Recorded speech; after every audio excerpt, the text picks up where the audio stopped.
Now we have a GMA parenting alert. A Texas teacher has had enough. She took to Facebook with a big message saying, quote, people absolutely have to stop coddling and enabling their children. ABC Deborah Roberts is here with what prompted the social media rant. Good morning to you, Deborah. And Deborah, this teacher's fed up. She is, Michael. She is expressing exasperation that many teachers apparently are feeling across the country. There have been protests about low pay, and now this Texas teacher says disrespect is an issue too. Her rant on social media has gone viral with nearly 500,000 views.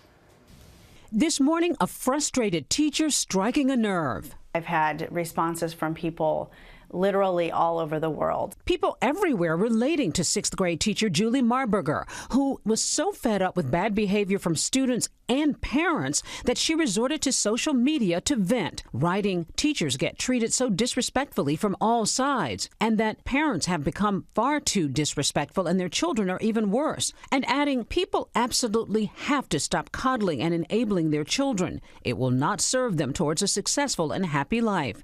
She even went so far as to share pictures of her classroom that she says displays utter disregard for school and personal property from her students. We've had pictures drawn into books that I personally bought for myself that students have drawn inappropriate pictures in or inappropriate words in. Sometimes I have students even coming and getting things off of my desk, just taking things that don't belong to them. The 45-year-old saying she felt compelled to write that post after a particularly tough day in class. I had a student who I had an issue with and decided to call his mom while at school, and she was disrespectful and rude to me on the phone in front of her son, and I actually had the class right there with me too, and they could hear what she was saying, and it was quite embarrassing.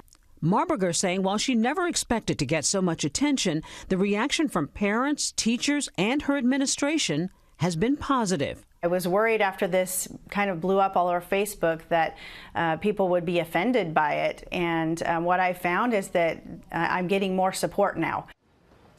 She suggested that she might walk out of the classroom, but Marburger says probably not just yet. She's weighing her options. There's a chance, though, she says she might leave after this school year, but I suspect with so much support, Michael, that may not happen.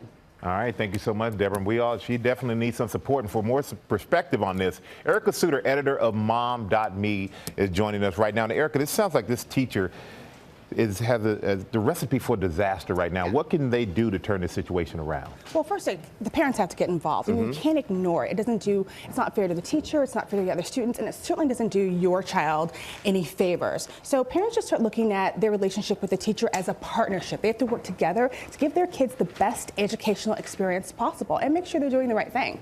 So what can parents do? I mean, you said about have a relationship with the teacher, schedule conferences maybe, bring the kid in as well, have individual conferences with the teacher? Exactly. You have to be involved. You have to ask questions to the kid, make sure they're doing everything that they should be doing, make sure that they know you are interested in their behavior at school and how they're doing at school. You also have to be proactive. When the teacher sends an email and says there's something wrong, schedule that conference and get involved and make sure you're working together. And lastly, your kid should know that there are consequences. You know, she described an instance where a parent, admonished her, was upset with her in front of the child. That tells that kid that, hey, I can get away with anything. You want to make sure your kid knows they cannot behave badly. And do you think parents sometimes let the teachers shoulder too much responsibility for their children? Yeah, look, we're overworked. Some of us are juggling multiple kids, multiple jobs. It's easy to say this is the teacher's responsibility. This is their job those 8 hours during the day, but that is not how it works. We have to take a part in our kids' education as well. Well, you're a parent 24/7. You're a parent 24/7. 365, doesn't matter. That's right.